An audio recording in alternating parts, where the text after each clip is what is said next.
Guys, मैं Arun Kumar Chaudhary, nursing tutor. आज हम पढ़ेंगे मायोकार्डियल इंफार्क्शन। मायोकार्डियल इंफार्क्शन क्या होता है उसके बारे में अपन डिस्कस करेंगे। तो उससे पहले अपन टॉपिक स्टार्ट करते हैं। अपना एक सुविचार है, परिवार और समाज दोनों ही बर्बाद होने लगते हैं जब समझदार मौन और नासमझ बोलने लगते हैं। इसी के साथ अपना टॉपिक स्टार्ट करते हैं, मायोकार्डियल इंफार्क्शन। तो मैं अरुण कुमार चौधरी, नर्सिंग ट्यूटर। यदि आपको वीडियो अच्छा लगे तो शेयर और लाइक ज़रूर करें। तो फर्स्ट टॉपिक अपना मायोकार्डियल इंफार्क्शन। मायोकार्डियल इंफार्क्शन क्या होता है, डेफिनेशन पढ़ेंगे तो इसमें क्या हो जाता है, मस्कुलर जो मिडल लेयर होती है, tissue damage due to obstruction of blood supply और ब्लॉक द आर्टरी। अपनी आर्टरी ब्लॉक हो जाती है, टिश्यू डैमेज हो जाता है, वही क्या होता है मायोकार्डियल इंफार्क्शन। इसमें क्या होता है, ब्लड सर्कुलेशन बंद हो जाता है। तो डेफिनेशन क्या है myocardial infarction, it is the permanent damage of myocardium tissue cause by reduce coronary blood supply in myocardium. इसमें क्या होता है, परमानेंट डैमेज हो जाती है अपनी मायोकार्डियम टिश्यू, कोज करता है, इसमें रिड्यूस हो जाता है और कोरोनरी आर्टरी के ब्लड सप्लाई क्या हो जाती है, कम हो जाती है, जिसे अपन इस्चेमिया भी बोलते हैं। MI is also known as heart attack. MI को अपन हार्ट अटैक भी बोलते हैं। तो क्या होता है अपना जो कोरोनरी आर्टरी होती है उसके ब्लड सप्लाई क्या हो जाती है, कम हो जाती है, इसमें क्या बोलेंगे इस्चेमिया, उसमें क्या हो जाती है, रिड्यूस हो जाती है, इसीलिए इसको क्या बोलते हैं मायोकार्डियल इंफार्क्शन। तो नेक्स्ट पढ़ेंगे अपन इसकी कोज कौन कौन से होते हैं। Coronary artery thrombosis, coronary artery में किसमें क्या हो जाता है, थ्रोम्बस बन जाता है। ये देखो कोरोनरी आर्टरी थ्रोम्बस, इसमें क्या हो जाता है, थ्रोम्बस बन जाता है आर्टरी के अंदर, उसमें ब्लड सर्कुलेशन क्या हो जाता है, कम हो जाता है। इसमें थ्रोम्बस बनने के कारण नैरो हो जाती है आर्टरी, क्या हो जाती है, नैरो हो जाती है। फिर आता है second coronary artery spasm. Coronary artery spasm ये इस प्रकार से क्या हो जाती है, नरोइंग हो जाती है। देखो ये कहता है कोरोनरी आर्टरी स्पाज्म। फिर आता है कोरोनरी आर्टरी एम्बोलिज्म।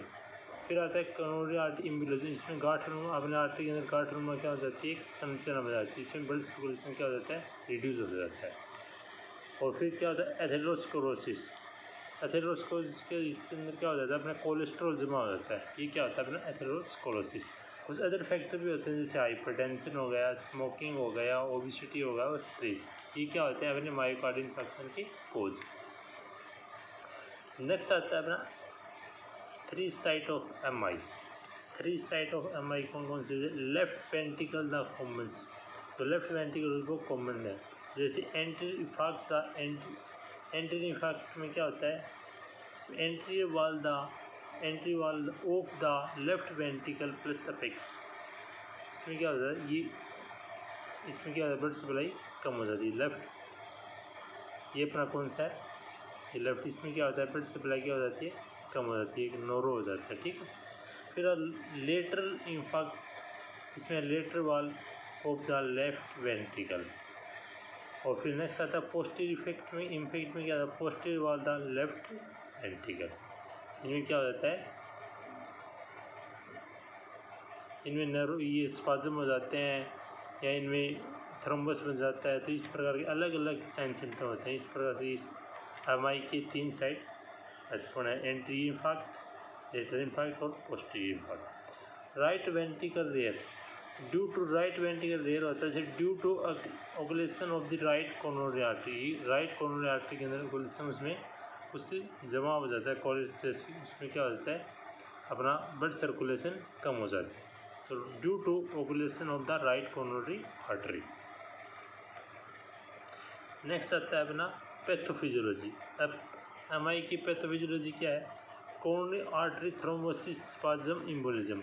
थ्रोम्बस भी बन जाता है, स्पाज्म भी है, एम्बोलिज्म इसके अंदर कोरोनरी आर्टरी के अंदर। फिर इसमें क्या होगा, स्पाज्म थ्रोम्बस बनेगा, स्पाज्म एम्बोलिज्म बनेगा, तो क्या होगा, इस्चेमिया हो जाएगी। इस्चेमिया क्या होता है, रिड्यूस द ब्लड फ्लो, इसमें ब्लड फ्लो क्या होता है, रिड्यूस हो जाता है।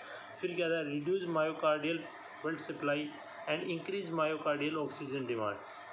इसमें क्या है, मायोकार्डियल सप्लाई, यदि ब्लड सप्लाई कम हो जाएगी तो क्या इंक्रीज क्या होगा, मायोकार्डियल में क्या होता है, इंक्रीज हो जाएगा, ऑक्सीजन डिमांड क्या हो जाएगी, बढ़ जाएगी। तो उसमें क्या होगा, मायोकार्डियल नेक्रोसिस क्या होता है, death of the cell tissue, उसमें टिश्यू की या सेल की क्या हो जाती है, डेथ हो जाती है और फिर क्या हो जाता है, मायोकार्डियल इंफार्क्शन। ये क्या है अपनी पैथोफिजियोलॉजी। नेक्स्ट आता है अपना क्लिनिकल मैनिफेस्टेशन। इसमें क्या चेस्ट पेन होता है, severe not relieve by rest nitroglycerin and last longer 30 minute. इसमें सीवियर पेन होता है और इसमें नाइट्रोग्लिसरीन लेने से भी कोई रिलीव नहीं मिलता, कम से कम 30 मिनट। फिर पेशेंट में भी एंजियस एंड डिसऑर्डर्ड डायप्रोसिस, पसीना आने लगता है, cooling, clammy and moist skin and facial colour, heart rate and respiratory rate may be faster than normal, decreased cardiac contractility and cardiac output, oliguria decrease हो जाता है, urine output, fever, elevated temperature up to 102 Fahrenheit, nausea and vomiting। ये क्या है इसके signs symptoms, इसकी MI। Next आता है अपना डायग्नोस्टिक इवैल्यूएशन। नेक्स्ट आता है डायग्नोस्टिक इवैल्यूएशन। डायग्नोस्टिक इवैल्यूएशन में क्या आता है, हिस्ट्री कलेक्शन करेंगे, फिजिकल एग्जामिनेशन लेंगे, ECG, electrocardiogram, ST segment evaluation, show coronary angiography, CT scan, MRI, blood test to check level of fat and cholesterol, to check cardio marker level, troponin, CKMB, CRP और मायोग्लोबुलिन ETC। ये क्या होता है अपना diagnostic evaluation, किसका, MI का। Next आता है मेडिकल मैनेजमेंट। मेडिकल मैनेजमेंट के लिए अपनी ट्रिक है मोना TAS। तो मोना TAS क्या होगा, M का क्या होगा, morphine analgesic to reduce pain. Morphine किसके लिए दी जाती है, एनाल्जेसिक होते हैं रिड्यूस पेन के लिए। फिर ऑक्सीजन, O से क्या होता है, oxygen to provide O2 and improve oxygenation.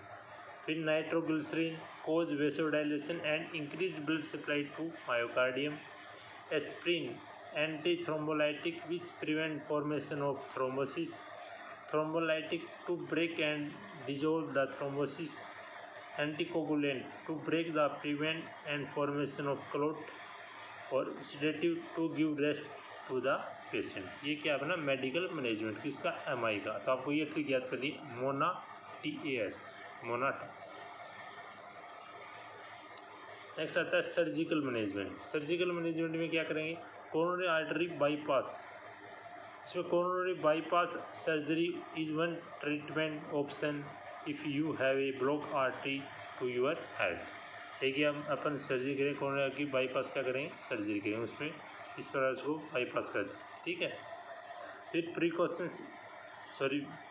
पेरिटोनियस transluminal coronary angioplasty PTCA, manually invasive procedure to open a block coronary artery allowing the endovascular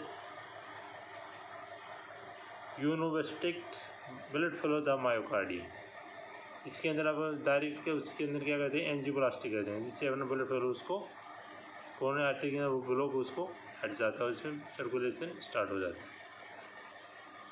तो अपन क्या करेंगे, कोरोनरी आर्टरी बाईपास सर्जरी करेंगे, PTCA करेंगे। फिर आते हैं कोरोनरी स्टेंट। कोरोनरी स्टेंट में क्या होता है, कोरोनरी स्टेंट में एक coronary stent is a tube shape device place in the coronary artery. इसमें अपन क्या करते हैं, स्टेंट डालते हैं इस प्रकार। देखो ये इसमें कोरोनरी आर्टरी, अब जो आर्टरी होती है वो क्या हो जाती है, डायलेट हो जाती है और सर्कुलेशन कंटिन्यू हो जाती है। फिर आता है atherectomy, procedure that utilize catheter with sharp blade on the end to the remove plaque from the blood vessels. इसमें क्या होता है, अपन क्या इस प्रोसीजर में कैथेटर डालेंगे, उसमें ब्लेड लगी होती है, वो जो भी उसके अंदर क्या होता है, जो भी इसमें प्लग जमा होता है उसको आसानी से वो क्या होता है, रिमूव कर देता है, फिर सर्कुलेशन कंटिन्यू हो जाता है। फिर नेक्स्ट आता है अपने कोरोनरी स्टेंट, वो सेम आ गया, ठीक है। इस प्रकार से फिर क्या करेंगे, एक coronary stent the tube shape device place the coronary artery. इस प्रकार से अपन क्या डाल देंगे, उसमें स्टेंट डाल दें। ये एथेरोस्टोटोमी में क्या करेंगे अपन, procedure that utilize catheter the sharp blade and to the remove plaque and blood vessel. Blood vessels के अंदर कैथेटर डालेंगे, उसके अंदर आगे क्या होती है, ब्लड होती है, वो जो प्लग जमा होता है उसको क्या कर देती है, रिमूव कर देती है। नेक्स्ट आता है अपना नर्सिंग मैनेजमेंट। नर्सिंग मैनेजमेंट में क्या आता है, to relieve pain due to ischemia. इसके लिए अपन क्या करें, nurse should be assist severity pain at first by using rating scale 0 से 10। फिर करेंगे assist and record blood pressure, pulse and respiration frequently. फिर एडमिनिस्ट्रेटर ऑक्सीजन थेरेपी 3 से 4 litre per minute as prescribed. Instruct करेंगे patient to rest during pain. Provide comfortable position to the patient. Administrated drug nitroglycerin, morphine and thrombolytic prescribe करेंगे। ठीक है, ये क्या है इसका relieve pain due to ischemia के लिए। नेक्स्ट आता है अपना promoting adequate tissue perfusion and adequate cardiac output. इसमें क्या होता है, initially and every hours assist करेंगे document and report physician hypotension, tachycardia, फेस्टिबिलिटी, साइनोटिक एक्सट्रीमिटी ETC। नेक्स्ट आता है monitor BP greater than 90-60 heart rate between 60 to 100, urine output greater than 30 ml per hour. फिर administrator oxygen therapy as prescribe करेंगे। फिर ensure physical rest and patient by keeping patient on bed और chair rest. फिर next है administrator medication and ordered such as vasodilator, beta blocker, calcium channel blocker ETC medicine उनको provide करवाएंगे। कौन कौन सी, vasodilator, beta blocker, calcium channel blocker ETC। Next आता है अपना रिड्यूसिंग द एलिवेटिंग एंजाइटी। इसके लिए क्या करें, रिड्यूसिंग और elevating anxiety. Assist the patient for sign anxiety such as restlessness, sleepiness. फिर करेंगे allow patient to express fear and anxiety by facility communication and by answering question. फिर करेंगे provide psychological and emotional support to the patient and family. Explain करेंगे about disease treatment procedure to the patient. फिर encourage the patient to stress reduction technique, relaxation, deep breathing. Establish working relationship with a patient through the continuity of care. Next आता है maintain activity level with capability. Maintain activity level, maintain capability. Evaluate client response to activity. Note report of rapid pulse, significant increase, decrease BP, dyspnea. Provide acute environment and limit visitor. Explain importance rest treatment plan to relative. Assist client to ensure comfortable position to rest and sleep. Assist with self-care activity and necessary and promote independence of self-care activity as tolerate.